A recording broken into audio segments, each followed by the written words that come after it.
afternoon, everybody. Hi. Um, yeah, I know it's a surprise for all of us, some more than others, but don't look so somber. He would want us to celebrate. And he always likes to be early for everything, so we didn't know it included his death. But, we keep moving. I really wondered what I'm supposed to do, because I'm supposed to give a tribute, which means to express your feelings. And I personally find it a bit strange, because how do you condense your entire life into 10, 15 minutes with someone? Sometimes it feels a bit insulting, but what would he want? And I've had the chance of writing a few speeches for him. He never read them. He just got the talking points. And he would say I should just speak from my heart and just to be honest. And then the second thing that hit me is, who am I talking to? There are people way above my pay grade. I will never understand what you do. There's my family over there. Hi, guys. All three of them, tuko pamoja. They're friends and family. And then I realized one simple thing. There's one job where I'm the only person who's actually qualified to talk about. And I didn't have to work for this job, and that's being his son. And in keeping with his memory, because we all have to celebrate.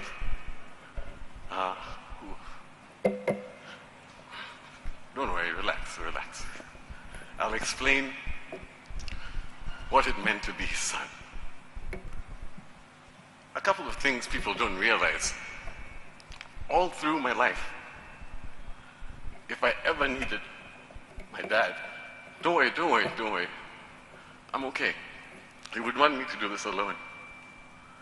He was available. It didn't matter if he was a surgeon, if he was a cabinet secretary. And that's because he believed in family. And it was always the same. One phone call. If he can talk, he talks immediately. If he can't talk, immediately he finishes, he would come to me. And that's for 38 years of my life.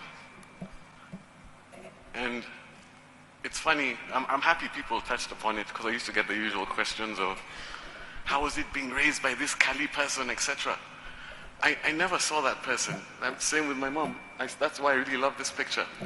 This is all I saw. He just smiled, and to put it very simply, he always just kept it very simple. They kept telling me all the time, I don't know if they even realize this, all they said is just do what you're supposed to do when you're supposed to do it. It's that simple. And that's all he did. And it's great watching him over time. Everybody always talks about his successes. But I'm blessed because I got to see when he failed. And I realized everybody forgets when he failed, because I saw how he reacted. And what hits me more, if I feel like that, the person who knows a lot more is my mom. Because as I have a child now, by the time it reaches your child, it's really stressing you. Do you know what I mean? It's stressing you. And I'm grateful for that. So I won't take too much time. The person who needs to take the most time is the person who spent the most time with him. But I'll just say 3 things that I hope everybody can take away. Number 1, family is the most important thing. You never know when you have time. He knew it. He gave me time. And he always did what he was supposed to do. A CS who still gave lectures at the university, because yes, my name is there. There was never pomp or ceremony. The funny thing is, he never looked for any of the offices. All he ever did was what he was supposed to do. And if he saw that there was something that was wrong, he just continued. If the office looked ugly, he's like, this office has to be revamped. Where do I get money? If there are too few doctors, how do we organize doctors? And then pap. And whenever he got an office, the other thing I remember is he was always waiting to retire. He was waiting to leave. The discussions were, what's going to happen when I leave the university? Next he's appointed somewhere. Next he's appointed somewhere else. And that makes me feel strange, because I spoke to him, I was with him all through. But when I was talking to him before, I was really talking to him about, there's too much on my mind. We share several offices, so that's a very strange thing. And we have the same name, so every now and then I get a text that's meant for him, which I thought was very funny. And since we're always honest to each other, I thought that was it was quite funny that I could always see where he was going and how he was trying to take care of me, or what he was struggling with or how he hid it. I could go on and on because it's 36 years, but two stories come to mind. One was we were sitting with him in the house. I was struggling with something, and I came to him, and he reminded me a story which I completely forgot. I was just in high school. I was in boarding, and you know how children now, you compare yourself to other children. So I had clothes, but I didn't have the cool clothes that all the other children were wearing, and they had many of them. And I remember telling him, "Dad, can I get more of this?" Then he just smiled. He's like, "Just go up to your room, put the clothes that you have." Then he gave me some time. Then when I went there, we're talking about tracksuits, because that was the cool thing at the time. I had 2 of them and 2 pairs of shoes. I was like, everybody had like 5. So he's like, "Do your friends have these?" I'm like, "No." "Do your friends have these shoes?" He's like, "No." But it's like, "But they have many, Cindy." I'm like, "Yes." So he started laughing, and that's actually what I miss, his laugh. And it was really heavy. Then I was wondering, "Why are you laughing?" And then he said, "What you do is tomorrow, you go to school, you tell all those friends who have all those clothes, ask them why they're wasting so much money buying so many clothes, that they should look to you who only has 2 that are lasting for this long, and you go and tell them this exact thing. I'm sorry that you have to do so much for other people, but look at me, I'm the standard. So if you have these, then you're okay." So those are small things I think about. He made me realize, stop comparing, just do what you're supposed to do when you're supposed to do it. It's that simple. Everybody makes it seem so hard. But if you tell somebody the truth, they won't be happy. But if you're doing it properly, that's it. Trust in God.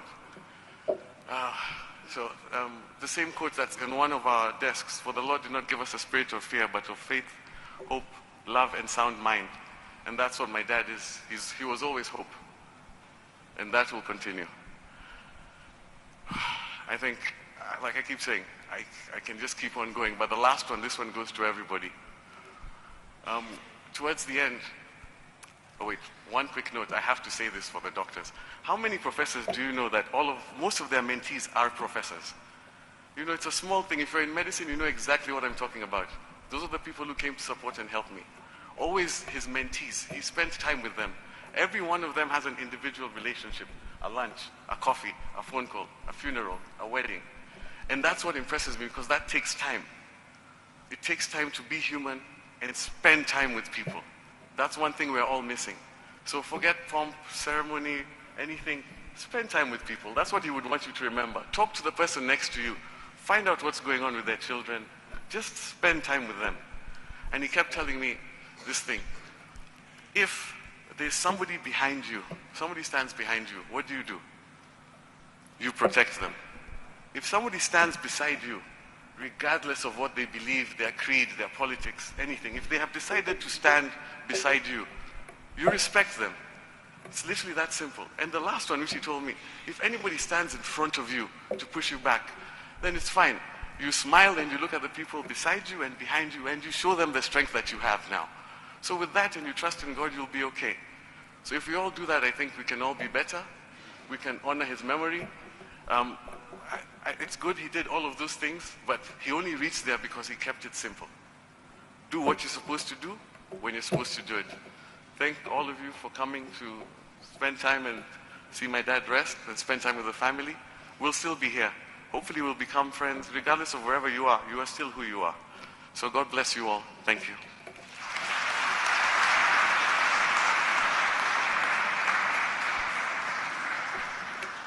Well spoken, Michael.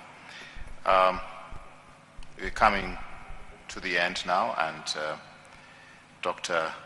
Odudu Barbara Magoha, may I request that